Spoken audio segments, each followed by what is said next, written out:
In this video, I'm gonna talk about how to fix HP laptops keeps shutting down and how we can fix it. So let's get started. So first of all, what you need to do is we have to go over here. First, you have to search here for settings, and what you need to do is just click on the settings. Now from here, you have to navigate to the system. From here, what you need to do is you have to scroll it down and navigate to the power. And what you need to do is, as you can see, we have an option here called Screen, Sleep and Hibernate. You have to expand this. And you can see we have an option here called Turn My Screen Off After, Make My Device Sleep After, and all those things, and even Make My Device Hibernate After. So what you need to do is you have to change these two and set this to Never. Try doing the same over here for these three if you have these three. For some users, apart from the plugged in, they'll be having another separate option here for on battery. You have to change that one as Never as well.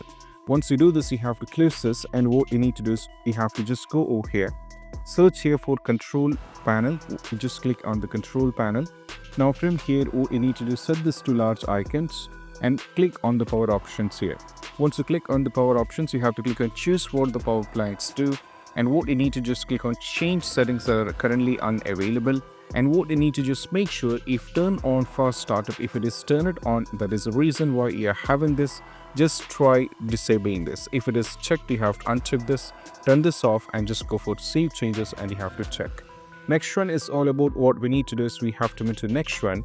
That is all about we have to go over here, type here for CMD, and what you need to do is you have to click on run as administrator, and we have to go for yes.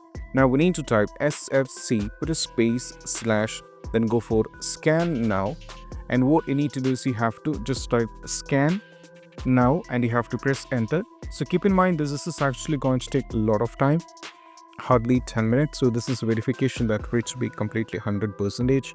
So just going to cross check your system, and you can try this out and you can check.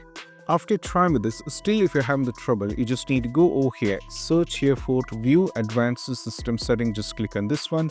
From here, what you need to do is you have to click over here startup and recovery, click on this particular setting, and as you can see, if the system failure under this, if it is checked out, automatically restart, this should be unchecked, and you have to go for OK, and you have to make the changes, and you have to close it, and you have to check. So these are the steps when it comes to how to fix this. And if you find this video helpful, don't forget to subscribe and click on the bell icon for more notification. That's it. Bye.